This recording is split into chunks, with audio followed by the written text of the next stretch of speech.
الحمد للہ رب العالمین والصلاة والسلام علی سید المرسلین اما بعد۔ ایک بھائی اپنے سوال میں کہتے ہیں کہ آپ نے بتایا تھا کہ اسلام میں مضاربت جائز ہے، یعنی کہ ایک آدمی کے پیسے ہوں، دوسرے کی محنت ہو تو یہ عمل جائز ہے، تو کیا بینک کے اس اکاؤنٹ میں ہم حصہ لے سکتے ہیں جسے پروفٹ لاس شیئر اکاؤنٹ کہا جاتا ہے؟ کیونکہ بینک کہتا ہے کہ ہم نفع و نقصان کی بنیاد پہ کاروبار کرتے ہیں۔ تو گزارش یہ ہے کہ مضاربت کے جائز ہونے میں کوئی شک و شبہ نہیں ہے، لیکن مضاربت کرنے والے کئی دفعہ مضاربت کی شرائط کی پاسداری نہیں کرتے، جس کی وجہ سے یہ عمل غلط ہو جاتا ہے، ورنہ بنیادی طور پہ مضاربت اسلام میں جائز ہے۔ وہ کون سی شرائط ہیں جن کا عام طور پہ خیال نہیں رکھا جاتا؟ ان میں سے ایک یہ ہے کہ مضاربت تب جائز ہوگی جب کاروبار کسی ایسے معاملے میں کیا جا رہا ہو جو جائز ہو۔ مثال کے طور پہ بلڈنگیں بنائی جا رہی ہوں،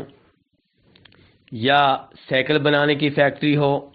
برتن بنانے کی فیکٹری ہو، لیکن اگر اس مال سے سودی بینک قائم کیے جا رہے ہوں، سینما گھر قائم کیے جا رہے ہوں، اس مال سے سود کی بنیاد پہ غریب لوگوں کو قرضہ دیا جا رہا ہو، تو یہ کام جائز نہیں ہوگا، یہ کاروبار غلط ہوگا۔ ایسے ہی اگر مضاربت کرنے والے یہ طے کر لیتے ہیں کہ سرمایہ دینے والے کا اصل مال محفوظ رہے گا اور اس سے کوئی خطرہ نہیں ہے، تو تب بھی یہ کام غلط ہو جائے گا، کیونکہ مضاربت میں کاروبار میں یہ بات یقینی ہے کہ مال دینے والے کا مال رسک پہ ہوگا۔ ہو سکتا ہے کہ فائدہ ہو جائے، ہو سکتا ہے کہ نقصان ہو، اور ہو سکتا ہے کہ نہ فائدہ ہو نہ نقصان ہو۔ لیکن اگر سرمایہ دینے والے کو کاروبار کرنے والا یہ گارنٹی دے کہ آپ کا اصل مال محفوظ رہے گا، چاہے نقصان ہو جائے آپ کا اصل مال میں آپ کے حوالے کر دوں گا، تو پھر یہ مضاربت نہیں ہے، یہ تجارت نہیں ہے، بلکہ یہ قرض ہو گیا۔ گویا کہ اس نے قرض دیا ہے، اب قرض لینے والا قرض دینے کا ذمہ دار ہوگا، چاہے وہ پیسے چوری ہو جائیں، چاہے وہ پیسے پانی میں ڈوب جائیں، جو بھی ہو جائے، اور پھر قرض پہ چونکہ وہ فائدہ لے رہا ہے، اس لیے یہ عمل غلط قرار پائے گا۔ ایسے ہی مضاربت کے اصولوں میں سے یہ بھی اصول ہے کہ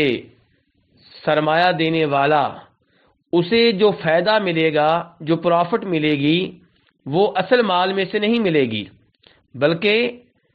اصل مال کے اوپر کاروبار کی شکل میں جو فائدہ حاصل ہوگا، اس فائدہ میں سے اسے پروفٹ ملے گا۔ اب اس پروفٹ کا وہ 10% لے یا 20% لے گا یا 50% لے گا، یہ پہلے سے طے کر لیا جائے، لیکن بہرحال یہ منافع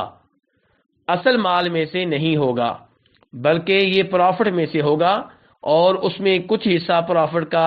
اسے ملے گا جس کا سرمایہ ہے، اور کچھ حصہ اسے ملے گا جس نے محنت کی ہے، جو عملی طور پہ کاروبار کر رہا ہے۔ اب اگر ان شرائط میں سے کسی شرط کی پاسداری نہ کی جائے تو یہ عمل غلط ہوگا۔